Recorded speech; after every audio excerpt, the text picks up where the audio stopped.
On the morning of May 8th, 1945, a woman rode a bicycle through the streets of Amsterdam with illegal newspapers hidden beneath her coat. For 5 years, carrying newspapers like these could get you arrested or beaten or shot.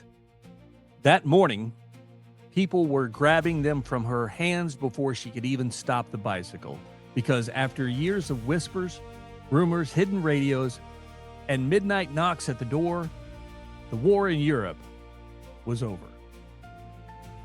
Now, when most people think about Victory in Europe Day, they picture the famous photographs, crowds in the streets, church bells ringing, soldiers kissing girls they'd never met.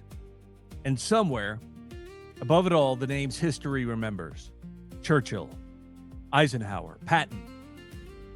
But this history has a way of hiding the smaller stories underneath the larger ones. Stories like the woman with the bicycle, or the printer in France who worked after midnight with blankets nailed over the windows so no one would see the light from his illegal press, or the Danish fisherman who quietly ferried Jewish families across dark water to Sweden while German patrol boats searched the coastline, or the Norwegian teachers who refused to teach Nazi propaganda to children even after arrests began.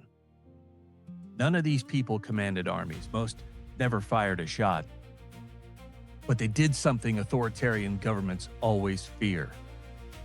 They kept acting like free human beings, even after the state demanded complete obedience. That mattered in occupied Europe because the Nazi system depended on more than soldiers. It depended on cooperation. It needed train schedules to run on time. It needed clerks to process forms. It needed neighbors willing to inform on neighbors. It needed ordinary people to decide that survival was more important than truth. And for a while, many did. That's also part of the story. Some collaborated, some stayed silent, some looked away.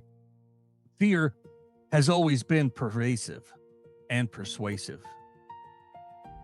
But across Europe, there were also people who quietly refused. A rail worker in France accidentally delayed a shipment.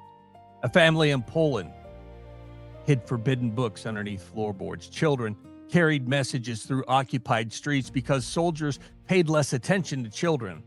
These tiny acts, the sort history books rarely spend much time discussing because tiny acts are difficult to photograph. But those small acts accumulated. The machine still looked powerful from the outside. Armies marched, flags waved, speech thundered across the radio. Meanwhile, underneath it all, ordinary people were jamming gears one handful at a time, and eventually the machine began to fail. By May 8th, 1945, Germany's armies were collapsing. Hitler was dead. The war in Europe was over. But long before the surrender papers were signed, something else had already happened. Millions of people had quietly decided there were limits to what they would surrender to the state. Not everyone, but enough. Enough teachers, enough families, enough workers, enough frightened people deciding, one decision at a time, that there were still things worth risking. And perhaps that is why the photographs from VE Day feel the way they do. They're not just celebrations of military victory. They're expressions of relief. Relief that people could finally speak normally again. Relief that they could stop pretending to believe things they knew were false. Relief that the knock at the door in the middle of the night might finally stop coming. Freedom often returns that way, not all at once. First as a whisper, then as a risk. Then one morning, suddenly as church bells and bicycles and newspapers carried openly through the streets. And folks, that's another story in freedom's long history.